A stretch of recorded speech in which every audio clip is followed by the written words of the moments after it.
как точнее по-русски сказать резите? Остаточно. Как по-русски точнее перевести слово резите? Остаточно. Не, аппроксимируется несплатированием, есть стандартный термин. Вот то, что резите или файнальс они пишут, мы говорим аппроксимируется конечно. Аппроксимируемое, непатентно аппроксимируемое дискуссия.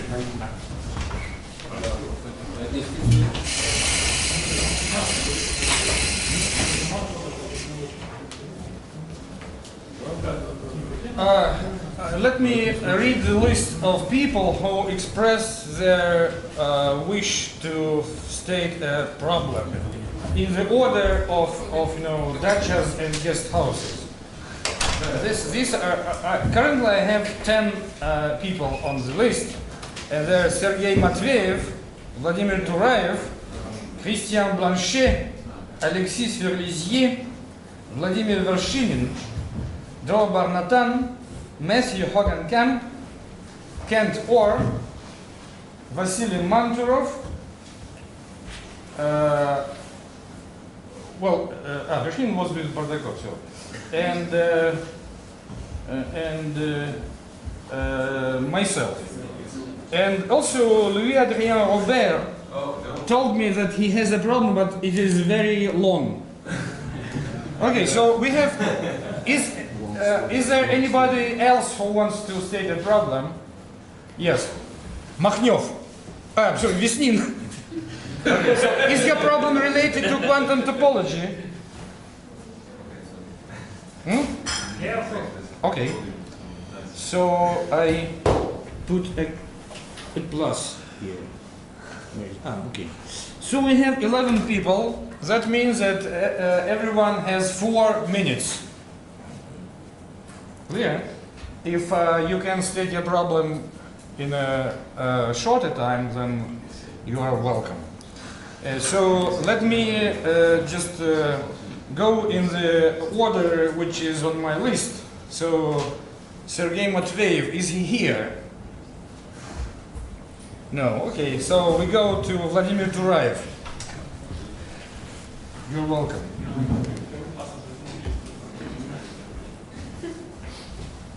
So, I want to use my 2 minutes efficiently. So my problem is this. Now, let's consider surface. Oriented, well with boundary, which is a surface. Now, there is a mapping class group of the surface. Mapping class group. Let me call it M. So that's a mapping class group of the surface. And it is known that there is a quantum representation of this group. So this group acts on certain vector space, let's see, certain vector space H associated with this. Now this representation comes from used standard quantum data like, for example, modular category or quantum group with some unity. Now this group embeds, there is a canonical extension, which I denote M tilde. So M, how is defined M tilde? So let's consider the fundamental group of this. Now that's a free group. It's a free group. And this group has an important completion, Romer-Pottner, phi hat, which is the inverse limit of the quotients of this group phi by the terms of the lower central series. So, yeah, probably I shouldn't use hat because can't use hat in a different sense. Let it be also tilde, phi tilde. All right? So this is an embedding. Now, what I want to consider is a group. Yes, in this group, there is a special element represented by the boundary of the surface. So the boundary of the surface is a loop. It represents an element. So the boundary in square brackets. So I can take the image of this element. So it lies in this bigger group. Now, my definition of M is that's a group of automorphisms of P tilde. But I don't want to consider all automorphisms, only those that preserve this element. So fixing this fixing the boundary. Now, what is known is very little is known about this group, but what is known is that the standard mapping class group embeds here, so that there is an obvious homomorphism. You take an arbitrary self-homomorphism of sigma, which is constant on the boundary. It induces an automorphism of pi. The latter induces an automorphism of pi tilde. And of course, both preserve this boundary because the homomorphism was the identity on the boundary. So we get the homomorphism from M to M tilde, and it's easy to see it's an embedding. So that's a really bigger group. Now my question is a homomorphism making this diagram commutative? So it's a homomorphism.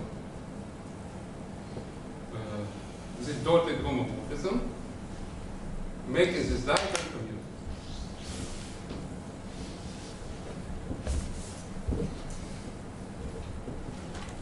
Well, one may see various possibilities. For example, there is no such homomorphism. I'm sorry, 4 minutes have passed, so please be short. Making this diagram commutative. Okay. So various possibilities, it exists, it doesn't exist, so maybe there are many. And it's interesting even in the case when sigma is a torus. So a surface with one torus with one pole. Okay, that's it. Thank you. Okay, thank you. Sergey Matveev, you have 4 minutes. Okay.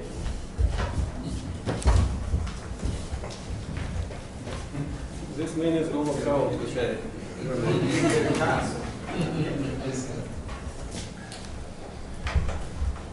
So I have actually two problems, but both of them are formulated very easy. The first one, consider a three-dimensional sphere which covers RP3.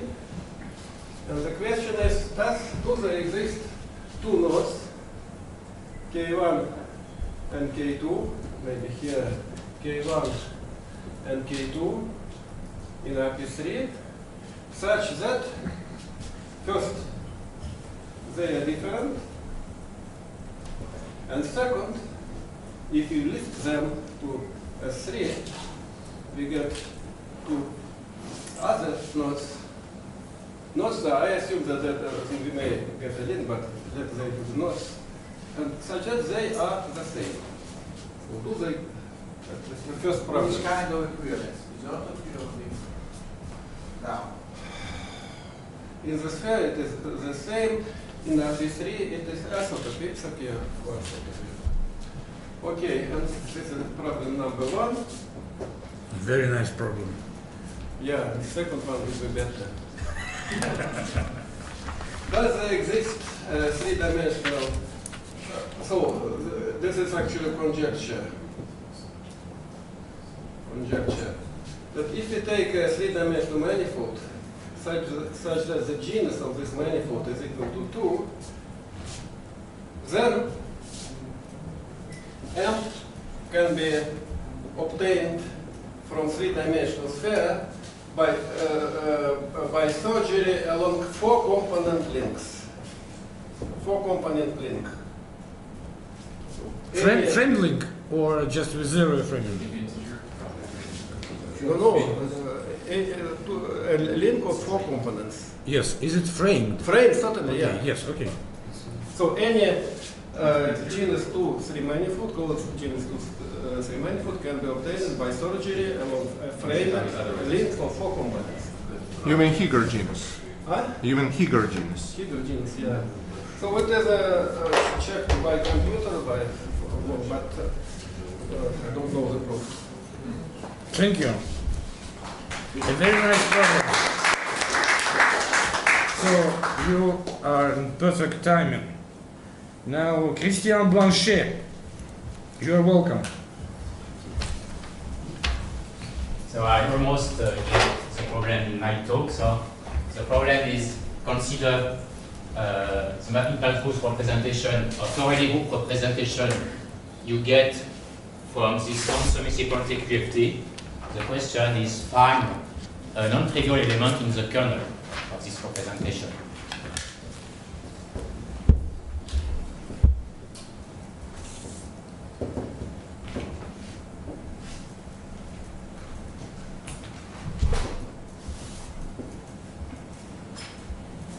Kernel of a non-summissible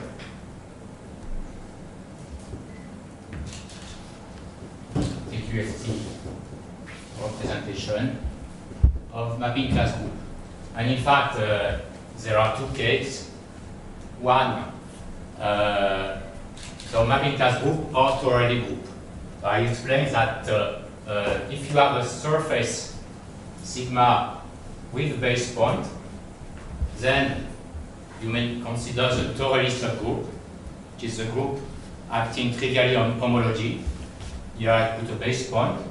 So this will act on a V of surface with base point and certain flat connection.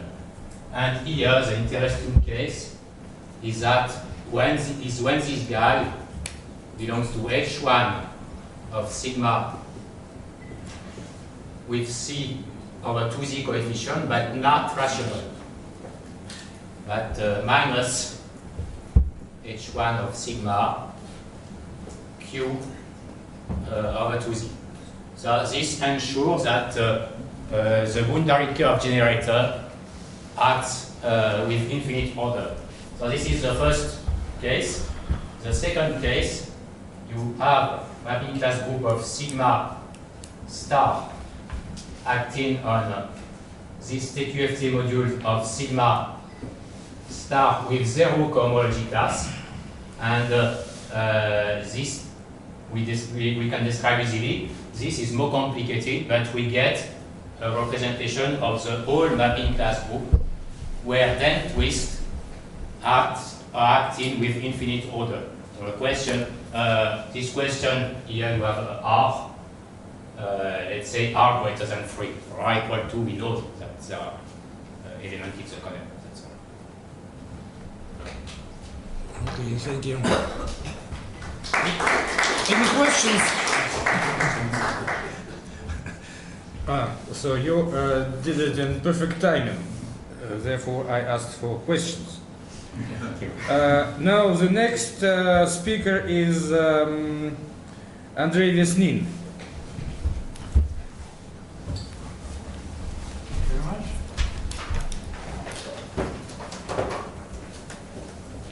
If my question will be related to quantum topology, so let's talk about the following. It's related to the invariant. So suppose we have a knot, and we know that Kashayev invariant is related with the volume of the knot. It's exactly the volume conjecture. So let us take the simplest example which is studied. So let me consider the link to get link with the parameter n, which is sigma 1, sigma 2 inverse in degree n and closure. And let me consider the figure 8 knot. By default, the singularity for the n. So many years ago with Sasha Metnik we proved the following result that 2n So volume. excuse me, is it a completion or what? Z1, Z2? This is Braid closure. Braid closure, of the yeah. braid group, so we consider n degree n. So it's exactly what we already discussed as the Brunner rings, Brunner braids. Sorry. The volume of this guy take to n and for 1 to n here is equal to the volume that's 3 minus here's the parameter n here. So we have a geometric proof for cohomology geometry, but we know it's related with Kashayev. So my question is the following. give a proof via quantum invariance.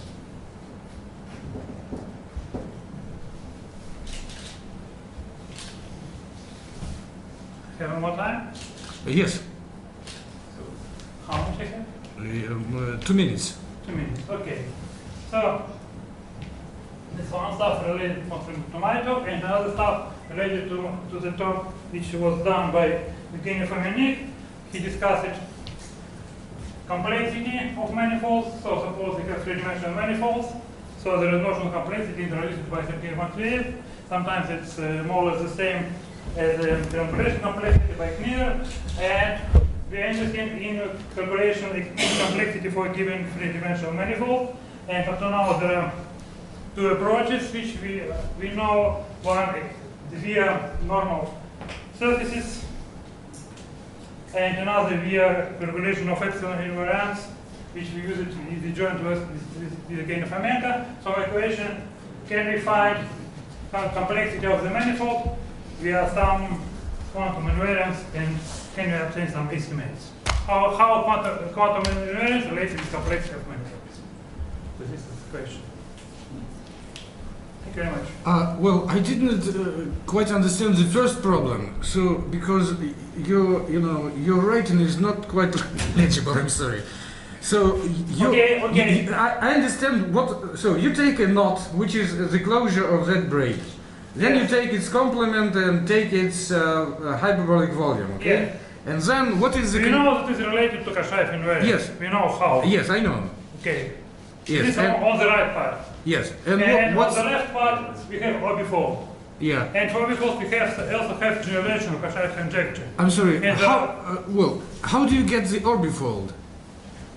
The complement of that knot is not an orbifold. I don't understand which orbifold do you mean? We take figure 8 knot. Yes? This is a knot, yeah? Yeah. After that we are doing one OM surgery. Aha. So obtain orbifold. Okay. So orbifold is three-dimensional sphere as the line space, figure 8 knot is a singular state, and isotropic group is cyclic group for the n. Okay, I see. It's related to some special values of Kashaev invariant. Okay, thank you. Sir, can I just about the second problem? I don't understand. What kind relation you like? Some inequality? No, I mean, I don't think it is. some estimates or something like that. Say again? Some estimates or some. I mean, some inequality, right? Some inequalities, maybe. Yeah, because I don't think it is. No, some inequality. Exactly can be some formula. We just found that we can use the specification of Torah-Ferro invariant to get some explicit results, but we use it just to compare some calculations. But is it related? Is there inside some invariance or not? But they have a long list of manifolds. There's a classification for small complexity. Yeah, sure. So what?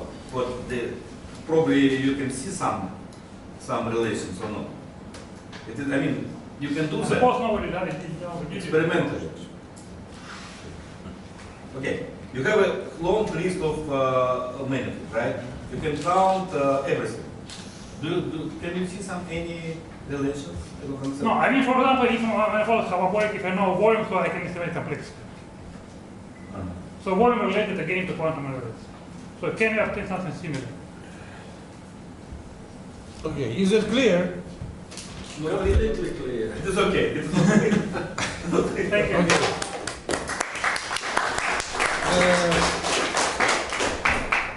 Vershinin and Bardakov, who of you will state your problem?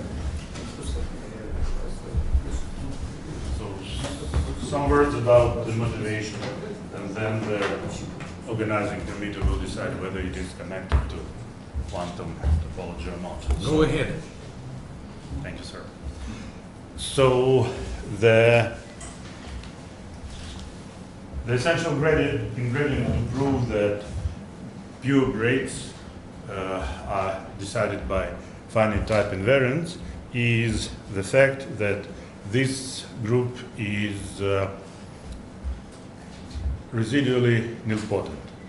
So today, in particular, there were. You mean that the omega's element in lower central series is trivial? Yeah, I mean, just as simple that if you have a group G and there is gamma 2, this is gamma 1, and so on, then gamma n, this is the Gamma sub omega is 1. yeah. So yes, if this is This is clear because we had 2 lectures about it. yes, that's why I'm saying. And so G gamma n minus. You don't have to repeat the definitions, Sorry everybody for that. knows. I'm very Sergey, sorry. if you continue, you'll have to give him injury time. Yes, so just, you have 4 minutes. Thank Just you very much. 2 minutes are left. Thank you very much. So, the crucial fact that if we now suppose that this gamma comes for pure braid group, classical pure braid group, then this means that what Sergey already told, that this is 1. So the problem is to extend this stuff for pure virtual braid group.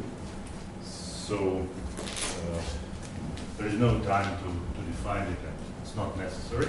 So there are also in several talks about virtual stuff, there are 2 crossings, and this means that there are virtual crossing and standard crossing. The same way for virtual braid group, there are classical crossing, classical generators, and pure and virtual generators, and there are virtual relations and mixed relations. And the same way to prove this fact, and in particular we can expect to prove that finite type invariance beside pure virtual pure braid group. So for the indication is that I'm sorry, is your problem prove that the pure virtual braid group is residually nilpotent? Yes? exactly. Okay, Exactly. so the problem is stated. Exactly. And if you let me to say one more sentence, I will do that. We tried with Valery and Luigi and Mikhailov, we tried to prove this problem. We only succeed for the first case when n is equal to 3, and it based, we don't have any general method for this. It is based on our study of this group in the case of 3. Thank you very much.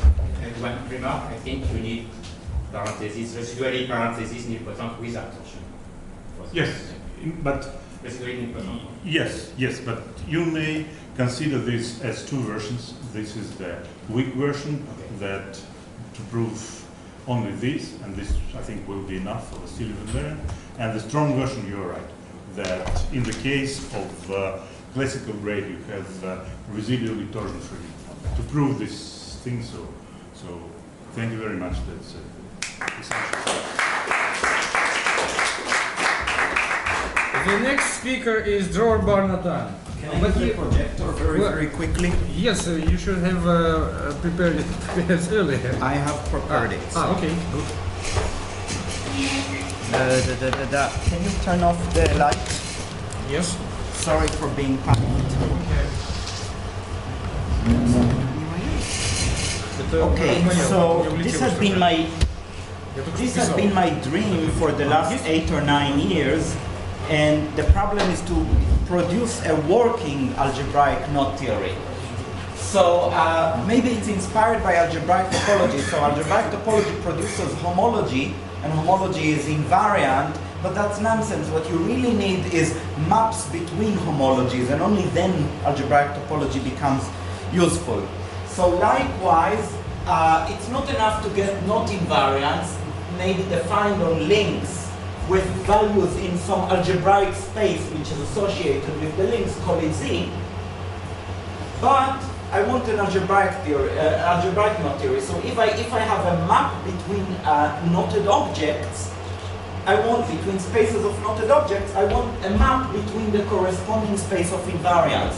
So for example, look at this knotted trivalent graph. here are two operations you can do to it. You can delete the joining edges, you get a link, or you can unzip the joining edges and you get a knot.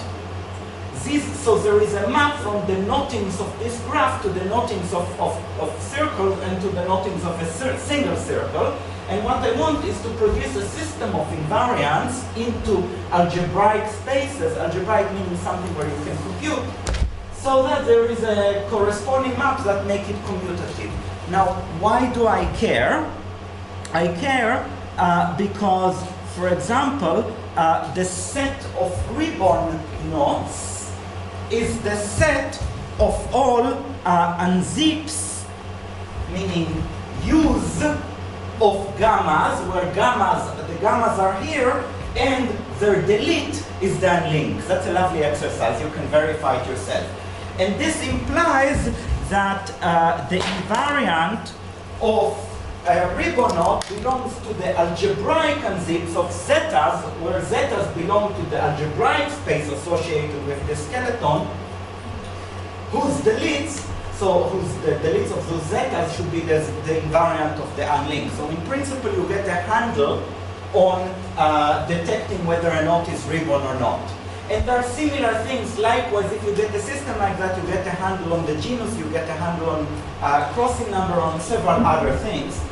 Now here's the real problem. So I actually have many algebraic knot theory. The Kontsevich integral is an example. The Kontsevich integral extends to knotted trivalent graphs, and it has these properties. So I have many, but only one of them, namely the Alexander polynomial, is nearly working. And to be working, it means that you have to actually compute everything enough so that you get a meaningful condition out of this equation. The Kontsevich integral is just way too hard. And if you, do I have another second? Well, No. no more than 1 minute. No more than 1 minute. Oh, then I can relax. I have too much time. Okay. So basically, the point is that knots are not the interesting part of knot theory. The interesting part is knotted trivalent graphs, which are equivalent to tangles. So topologically. So really what is necessary is a tangle atlas so that we can sharpen our tools on lots and lots and lots of examples. So make one. Why do you call knotted trivalent graphs equivalent to tangles? Tangles don't have any Knotted singular trivalent- points. Knotted graphs are exactly the same as tangles. If you have a knotted graph, look at a maximal tree inside it, Yes? and then it contracts to a point.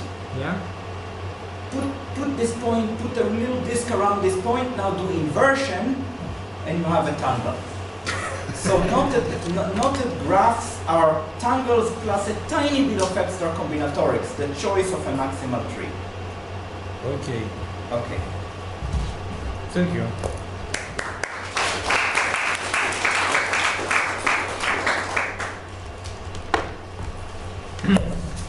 So we have Messi of Hogan Camp. Please. So it's unfortunate that I have to follow Dror because that's the presentation, motivation, and so on. But so the problem I want to state is actually maybe I just kind of learned from Stavros last week. So if you want motivation, you should ask Stavros about power qualities. And I chose this question because all the other questions I could think of were maybe very special to kind of. You promised you will take only 1 minute. Oh, did you take this into account? And No, because we are running out of schedule. But so I just remind you that you asked for 1 minute. yes, thank you for reminding me. Okay, it's reading.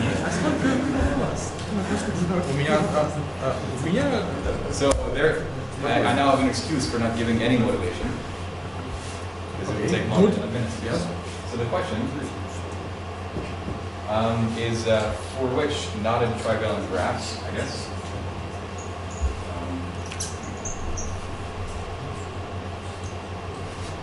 Say,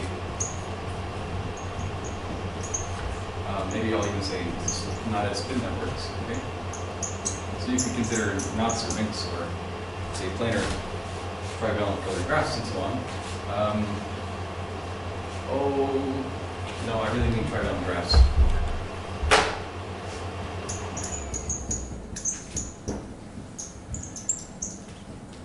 Are the categorified colored Jones polynomials Q holonomic? So is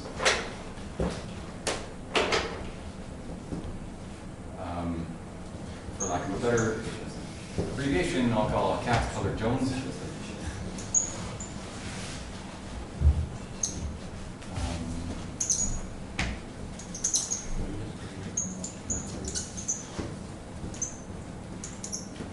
In other words, what this means is that the invariance, so to each not a trigonal graph, let's say, for example, maybe it's too complicated to say trigonal graphs, I'll just stick to links. So for, or not maybe.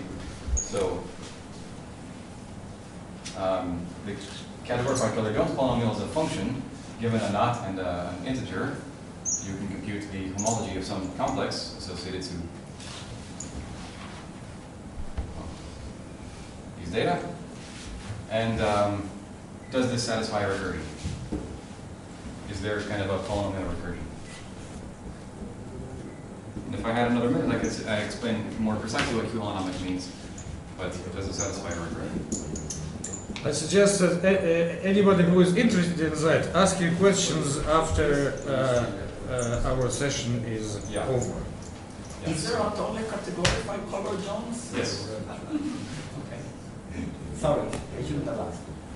Okay, thank you. Now we have two more speakers. The next is Kent Orr.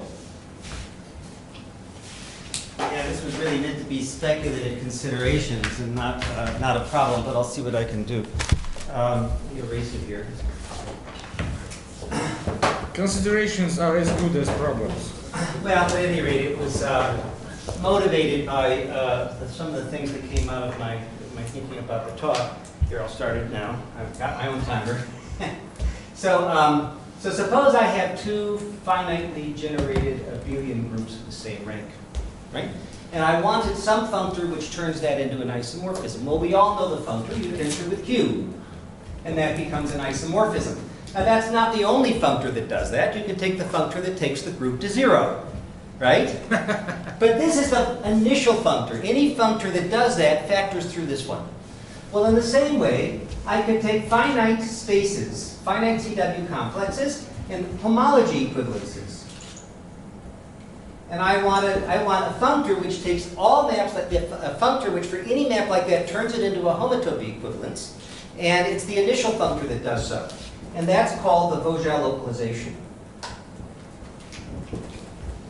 So that's the Vogel localization. You're turning these maps into equivalences. Now, if you have a 3-manifold, you can take its Vogel localization, and what is it? It sort of like encapsulates everything about the homotopy type of that space, or about the homology groups of that space. This is the space that somehow has the same homology as M, and somehow it's the initial thing for which every thing with the same homology groups as M maps to, right? It somehow, it codifies a type of manifold. And if you take, for example, a homology sphere, then Vogel localization gives you the ionosphere, like in finite type invariance, right? You start off with the ionosphere, you look at all homology spheres. And in fact, for any manifold, if you take the Vogel the pi1 of the Vogel localization of that manifold, it gives you the algebraic closure of the group. And so the question I would think about is thinking about the picture I had before. You have 3 manifolds, modulo homeomorphism, and then you have the local homotopy types, local Vogel local types, Vogel local types, right? That is, I take any 3 manifold, I take its localization, and I can ask about the fibers, if you like. That is, all manifolds with a fixed localization. And you might ask, well, can I understand these, that is, maps of such manifolds to their localization? That's somehow an acyclic object. Is there finite type invariance for something like that? For instance, I could take the algebra of unitrivalent graphs. I could take an algebra of unitrivalent graphs with cycles. Only those that contain cycles, because trees should somehow be captured somehow by part of that. And for example, you could take Right, 1 minute, 14 seconds. Okay. You could take elements in each one of the three manifolds representing generators, and you could take a diagram, for instance, this one, 1, 2, 3, and you could tie it in there. And you might add an extra condition on that. I didn't do that right. You might add, this is 1, 2, 3 component. And you might add an extra condition. You might add, for example, a condition that when I pass, this is inside M, and when I pass to E of M, that this graph becomes contractible in there, for instance. That would be like you're working inside a sphere, by analogy. And you might ask the question, well, suppose I do like clasper surgeries on that. That's an operation on the fibers. And you might, well, is it well-defined? How close is it being well-defined? Can you make it well-defined? Is it faithful? That seems highly unlikely in general. Is it transitive? Again, highly unlikely, but who knows, right? And somehow, so what I'm trying to do is suggest a general program that comes from the ideas I was thinking about before, and the fact that somehow this localization has in particular as part of it these Milnor invariants of three manifolds for understanding finite type invariants for general three manifolds. So there's a whole bunch of questions in there. Okay, thank you. 4 seconds left. And my apologies for running over. Now the last speaker will be Vasily Manturov. Thank you. My problem is as follows. 4 minutes. I know. The problem is how to distinguish between different crossing types. For example, in classical knot theory, if we have a knot, we just have crossings, and if we have a link, we have pure crossings and mixed crossings. And looking at mixed crossings, for a link we can construct many things like Milnor mu invariants, or even we can enhance many things like Alexander polynomial can be enhanced to multivariable polynomial, etc., etc. So if we have some objects which are encoded by diagrams, modular moves, so the main example is the Reidemeister move. The Reidemeister move 1, 2, and 3. So I'm asking whether there is a way to associate with crossings some information, maybe of type 0 or 1, maybe of some other type. I will tell it a bit later. So the question is, for which combinatorial theories, combinatorial topological theories, does there exist a parity? By a parity, I mean a rule for associating 0 or 1 to crossings, double points, double lines, or whatever, maybe for 4 manifolds with Bachner moves, or maybe for 3 manifolds with Matveyev-Pierre-Galini moves, so that it behaves nicely under combinatorial moves we are working with. For example, if we deal with virtual knots or curves on surfaces,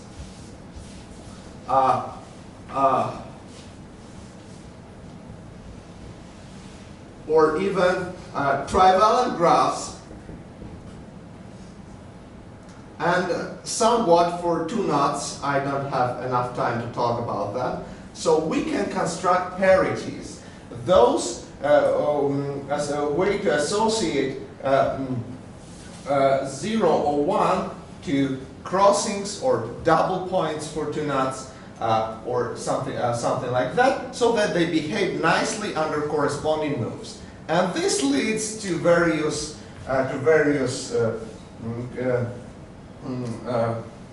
consequences. So the simplest one is to enhance the known invariants, like if we have some state, some invariant, we can treat them differently and get, this is the simplest thing. Other thing is the sort of projection. So we can disregard, or covering. So we can somehow disregard order crossings and something like that. Also, there are some formulae like invariants which evaluate objects to themselves, and for some subclasses of objects this leads to classifications, and many other things which are functorial. So for such objects like virtual knots, curves into surfaces, trivalent graphs, and two knots, these things like parity exist up to some extent. So some properties can be, and of course for braids, for virtual braids, and there are some others. So my question is, for each other objects, can one get such a specification? Such a specification can be made combinatorially when we look at some combinatorial structure of this representative diagram or whatever triangulation may be.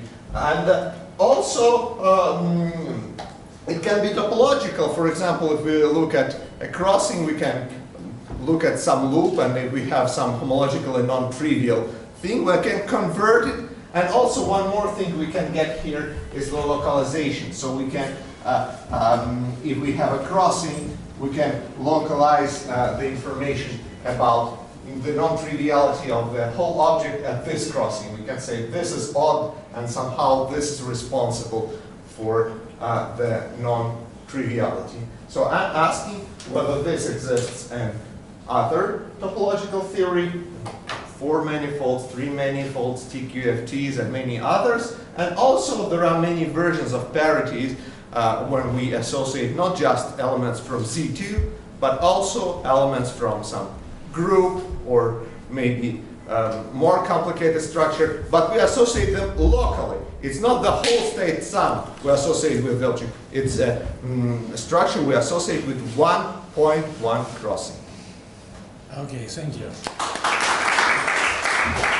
Well, I thought about skipping my the problem I wanted to state. So, but if the audience wants to listen, it will just take a minute. Okay. So this is not my problem. This is a problem of Hangle, but we discussed it with him, and I thought about it for a while. So let me state it. If P is an integer polynomial in k variables, and if you take k roots of unity of order less than or equal to n big, then there is a constant c depending on p, such that p, the value of this polynomial on this set of numbers is either 0 or bigger than 1 divided by c to the nth power. And so this problem is proved, this conjecture is proved for one variable here, k equal 1.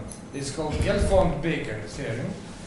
And it is open for k bigger than 0, even for the simplest polynomial, which is the sum of k numbers. So for which is it solved for k equal 1? K equal 1, yes. For any integer polynomial in one variable. This is Gelfond-Baker theorem.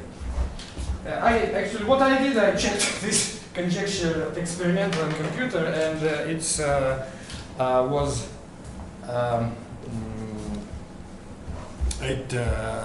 seemingly holds, and the constant c tends to 1 always as n grows.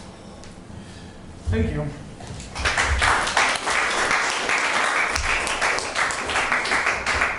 Okay, let me give some announcement. First of all, after this, I suggest to go just out of this building to make a photo, as we did before. Now. After this. And concerning tomorrow leaving of the conference, we have 3 groups.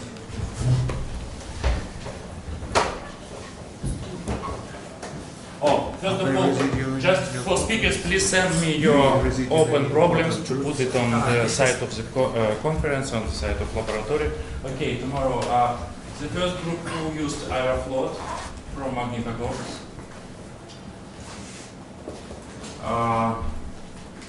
We meet at 3:20 a.m. In front of Dacha 6. For those who live in this dacha, for those who live in Paros 2, please contact with Alexander Masley. Sasha, please show yourself. Sorry, in front of where? Your dacha. Dacha 6. Dacha 6, right. And please take with your keys and a card of green color you used to go out of the sanatorium. What do you do with the keys, sir? Keys of the room and Leave it in the room, you said? give it to me. Close the room. Yes, and okay. The second use your chair. Please contact to